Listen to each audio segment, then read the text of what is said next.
Welcome to Gaia's Love, a podcast of brief messages to help humanity bridge the gap to the new earth. My name is Vivienne Gerard. It is my delight to be a scribe for consciousness today, sharing the wisdom that flows through from Source. Here we go.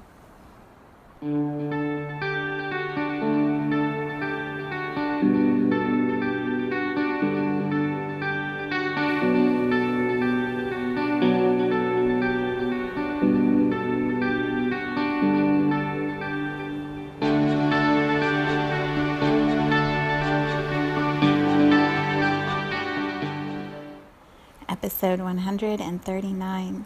It is Tuesday. Here in Cincinnati, it's sunny, really chilly. It feels like a Monday because we had a holiday yesterday and everybody was off school. So my schedule, my week feels a little off as I start on a Tuesday. So I arrive here in this in-between energy of what day is it, and it's so perfect because today is also a full moon in Virgo as we shift from Aquarius into Pisces. Aquarius being a really important sign in my chart, moving to Pisces, which is the primary sign for my husband. So there's just a lot of beautiful movement of astrological energy, which directly informs our human energy. So the confusion with the days and dates just feels perfect.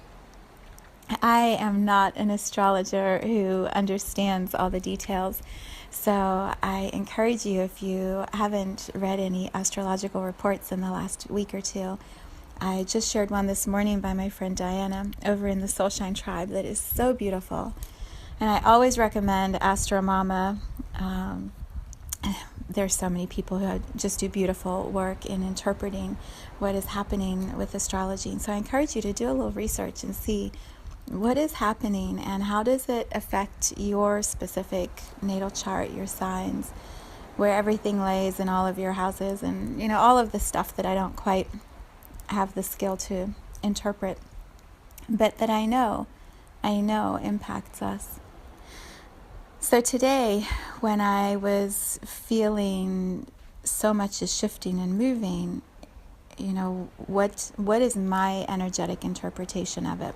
And that's really what matters most to each of you, each of us.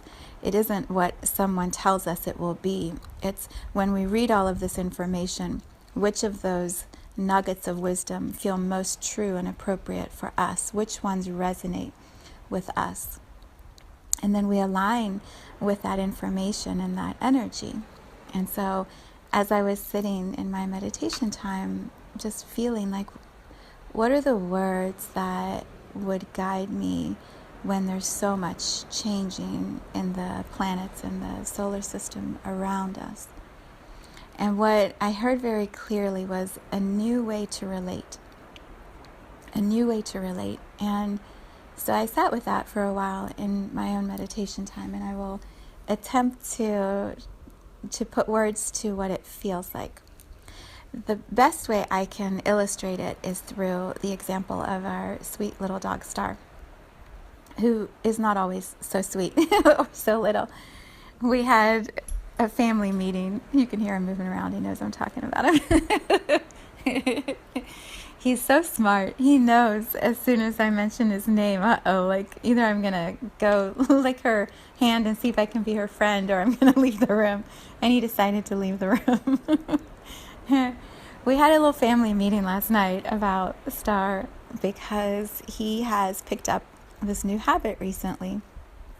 And he jumps and he kind of nips or bites at us, which he used to do when we first got him as a rescue 2.5 years ago. And I thought we were over that, and it's coming back. And so we just had a little conversation, all of us, about when we see him do it and how we think we could correct it, and how we can all be on the same page about supporting changing this behavior. And so I was thinking about that when I felt these words, a new way to relate. So Star's the same dog that he was when he was born, that he was when we got him, that he will be when he eventually transitions. He's the same composition of bones and muscles and blood and consciousness and energy and heart and love. And the only thing that changes in him is how he reacts to the environment around him and how all of the people who come and go through his life interact with him. I believe he had a difficult first few months, and so by the time we got him, he had some learned behaviors that took us a long time to heal, to move through, so that he would feel safe enough that he could be more his natural way of playing and being. What has happened over the last few months is we've been in winter, we've been inside more. We used to give him these bones that would stain the carpet because they had this preservative or something in it that stained. And so we decided we couldn't do those, so we increased how many times he went to daycare so he'd have more playtime. And so we've kind of just been trying to figure it out, like how do we all stay happy? How do we keep Star feeling well fed and nourished and loved? And, he's still a young dog. Like, how do we keep his energy satisfied when it's colder outside and he can't get out and do as long of a walk? His little paws get really cold when there's snow and it's freezing outside. So we've all just sort of been adjusting, and what we agreed in our discussion last night is he hasn't been getting enough attention. He just doesn't get enough love. We're all busy and we all have a lot that we're juggling too, and we all have our times we just want to lay on the couch and pull a blanket up and not move just like Star does, except our times don't always coincide with Star's times.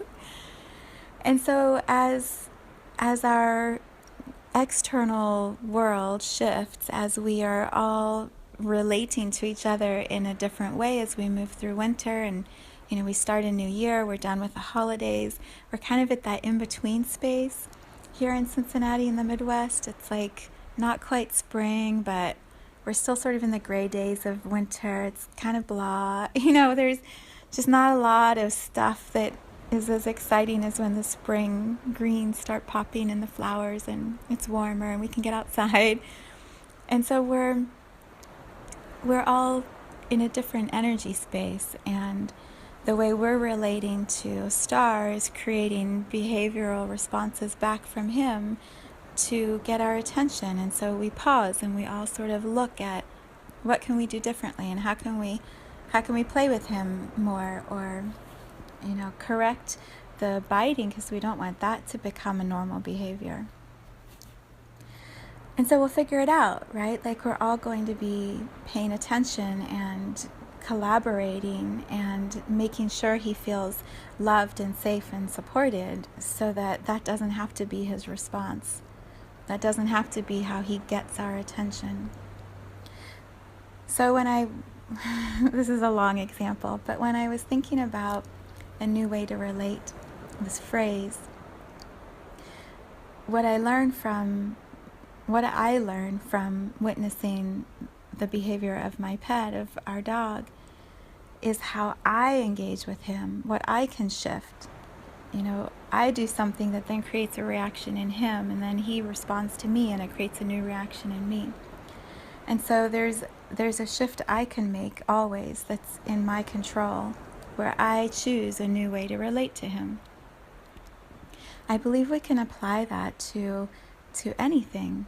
So, for example, time, as we shift all these astrological planets and stars and signs, and as everything starts to move again, there's the opportunity to relate to time in a different way. So before now, before now, I've really been deadline driven for most of my life. There's always a deadline. There's always stuff that needs to get done. There's a million to-do lists. It'll never get accomplished. And so I've related to time mostly from that perspective, moving up against some limitation of time. What has been shifting in me, and what I feel there's so much more room for me to relate to in a new way, is no deadlines, no time, just enjoying the moment, knowing whatever is meant to get done next is going to get done. because I've organized my list, I've organized my thoughts, I know what my priorities are. And so I can just calmly and with joy and with ease move through the days, knowing I'm flexible, I can adjust. Whatever needs to be moved higher will be done, and whatever doesn't will get done tomorrow or the next day. Just taking some of the pressure off of how I relate to time. It can be the same with our relationships, not just with our pets, but with the people, with the humans. How do we relate to the humans around us, and can we choose a new way to relate to them if the way we're relating doesn't feel as good or serve as much? So an example is, with my husband, like, we've been laying on the couch watching movies a little bit more than we used to because we were always working a lot, and now it's just fun. Like, it's just fun to not have to work as hard. All of my relationships, I feel like so many of them are shifting. I'm seeing the people around me in different ways, which certainly helps when you have teenagers who are growing up, because they're changing so quickly and becoming adults so quickly that we have to relate differently to them. They're not the little children that we used to drive around or walk in strollers. They're their own people who drive their own cars now. And so we relate to them in new ways. Some of us, it may be through food. How do we choose to relate to food differently? Can we shift inside of ourselves how we feel about food so that we can nourish our bodies in different ways? It's the same with rest or exercise. Money is such a powerful one. How do we relate to money, and can we just choose a new way to relate? So a fun way to play with that is when you read some of the astrological descriptions of this full moon, and they're talking about a relationship person, or so many, I believe, of the astrological posts are written about human relationships. But just plug in the word money. Where they say partner, plug in finances or abundance or money, and play with it. Like, how do you relate to money? Can you choose a new way to relate to it? Right? This is the whole law of attraction teachings by Abraham Hicks and Dr. Wayne Dyer, and so many people. Can you shift the way that you engage energetically, and how do you relate to money in a new way? Our planet. I could go on and on, but you get the idea.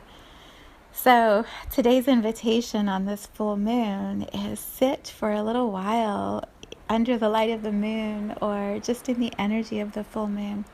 Just sit and allow your mind, your consciousness to bring forward the thing that is most pressing or relevant for you to relate to in a new way. Just allow your mind to go, boop, this is what it is. And then play with, how would I like to relate to this thing or this person? What would feel better to me? And then what can I shift so that we can start relating in a new way? You can think about Star and I if you want. How do I relate to Star when he starts barking and jumping at me? For me, it usually happens in my office because he wants my attention because he knows I'm working. And so what I do is I walk him to the bathroom right by my desk, and I put him in. I'm like, here you go, and I close the door. And then I walk away for 2 or 3 minutes, and I come back, and I open the door, and he comes out, and he's not barking at me anymore. He's not biting me. When he needs to go to the bathroom, we go outside. But if he's just doing that just to get my attention, I'm in the middle of work, that's how I relate to him. I don't yell. I don't get angry. I don't tell him to go away. I just give him a quick time out, and we come back into right relationship again. And then when I'm done working, we can go for a walk, or see what else he needs so that he's not bored. We just choose a new way to relate that feels calmer and more peaceful, that's respectful of the people around us. Full moon. Full moon in Virgo. Do a little research, see what you can find, and then how does that apply to where you are right now? Okay.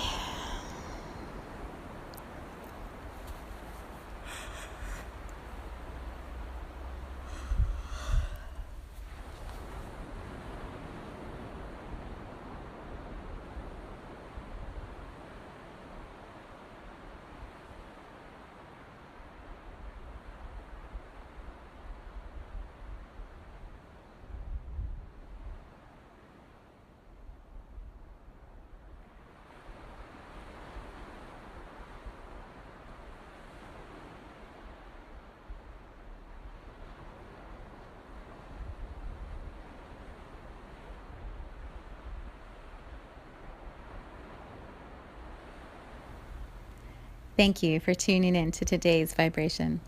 Let's take this message of pure love out into all of our communities and continue expanding love here on Gaia. So much love from my heart to yours.